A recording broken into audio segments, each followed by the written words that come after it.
Good morning. It is Q&A Friday with the morning motivation.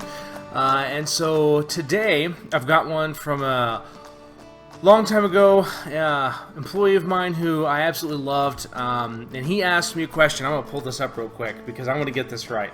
So here it is. Question for the show. How do you manage time with multiple ongoing projects?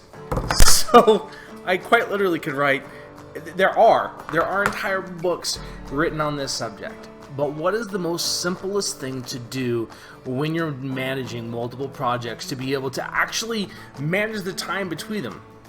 So as a consultant, this is something that I run into a lot. So I have multiple people that I'm coaching and multiple deadlines that I'm working at. And so one of the things that I look at is when that next deadline is, and I always keep my deadlines in front of me, because when you're dealing with deadlines and you're dealing with time frames, you have to have some sort of management and you have to look into the future. The biggest problem that most people have is they look at what's due today. So the problem is you need to look what's due tomorrow and the next day and the next day and the next day, and you need to have a master calendar for those kinds of deadlines, especially when you're managing multiple clients and multiple projects and multiple things that have multiple deadlines. You got to write down when those things are due. And I'm not a big fan of tasks, and I always talk about being outcome oriented and focusing on the outcomes, because if I look at the outcomes, then sometimes I can achieve more by doing that.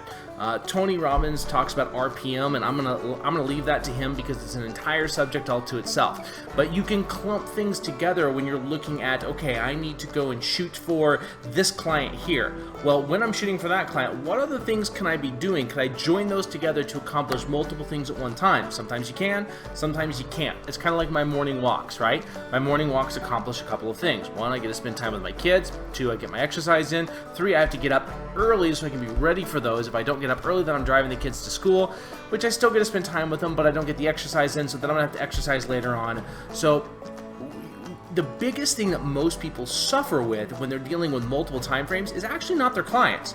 It's actually all the other stuff, all the daily, the checking the email, all of those kinds of things that pull away from the actual deadlines that you're dealing with. So this has to do kind of also with a work-life balance, right? When you're at work, are you working? Are you getting ahead? Are you approaching that? And if you have to work late to actually catch up, then you're sacrificing from those other things, those family things, those friends things. You're not going out. And sometimes that's what it takes. So there are certain things that I will never reschedule. My kids' events, if they actually have a recital or something like that, I'm gonna be there. But that means that I'm going to be working later that night, especially if it's during the day when I should be doing some of my work. So let's get back to the real core root here, right? So if you actually talk about, there's lots of books on it, but if you really look at scheduling and to-do lists, what you need to have on that to-do list is the overall goal. Let's just say, for example, that your client wants to go look at houses on Friday. You have another client that's going to be looking on Thursday during the day, but you have another client that's looking on Thursday in the evenings. Well, you need to be looking ahead. Do you have those lists? Do you have that planned out on Monday or Tuesday? If it's Wednesday, you got to get Thursdays done, but if you don't finish Fridays as well, you're booked all day Thursday, so you're going to be up later that night on Friday, and then you're already behind the ball because a lot of times you're not going to be able to schedule. So it's one of those things where you have to look ahead in time. Now me, I always look 1 to 2 weeks every day. On Mondays, I look ahead on a month. So I have my own way of managing my time. I look a month out every Monday to figure out what the next week looks like. And whenever I plan something, I'm looking a month out. The other thing is you got to manage your time. Clients are clients. They pay us to be there. However, don't schedule someone if you can't perform the job. Meaning if you've already got too much on your plate, you have a new client that comes in and they're going to overlap and take over 2 other clients, or you're going to have to work more time, be careful. If you can't supply someone with what you promise is your quality of work, then don't do it. That's a risk you just don't want to take. And that's where most people fall into this trap, is they overschedule themselves. My family has a wonderful time doing that. We are scheduled 90% of the time, so I have to sneak in things all the time to try to finish and get that work done.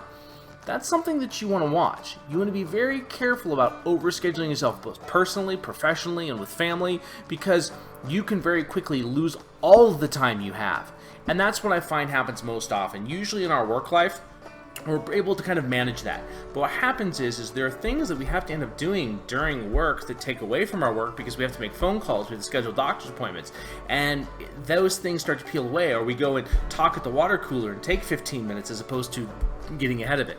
The other thing is every single morning, you better be looking at your schedule and looking at your time frames. That ought to be something. If you are someone that works on deadlines and you don't create your own deadlines, man, you got to be on top of that early in the morning. So that is a great question, and I really appreciate that. I didn't say it at the beginning, but you got to make sure that you like, comment, and subscribe. So definitely, this one actually came via direct message to me, so I appreciate it. You know who you are. So guys, make sure you like, make sure you subscribe, make sure you comment, and we'll definitely get around to you. Every Friday we're going to do a Q&A. I'll do Q&As more often depending on the questions that come through. I might wait an entire week because a lot of times we can find that most of our Q&As are the same. So as always, once again, when you're dealing with time frames, look ahead at least 2 weeks at a time or a month at a time.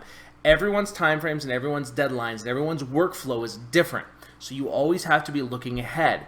Know what your workflow looks like. If you know that a project takes you 2 to 3 days and you got one 3 days out and then one 4 days out, and someone calls you and wants to schedule it 5 days out, that's up to you on how much time you want to put in. And can you even put in the time?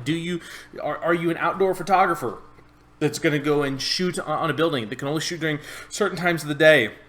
And if it rains, you'll get pushed back. Are you like me? I can shoot at, 5 o'clock in the morning. I can shoot at 10 o'clock at night. I can shoot whenever I need to shoot to get the content out, except for when I'm doing my seminars, right? The seminars are on a scheduled basis. That was going to take up my time, which takes away from my family, which then I have to shoot later at night. So you got to balance all of this.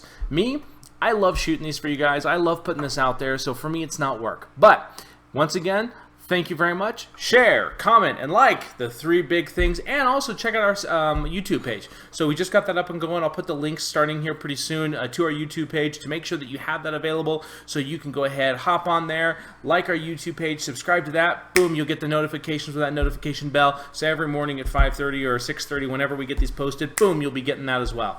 Guys, thank you so much, and we'll see you next time. And have a wonderful Friday. It is the end of the week.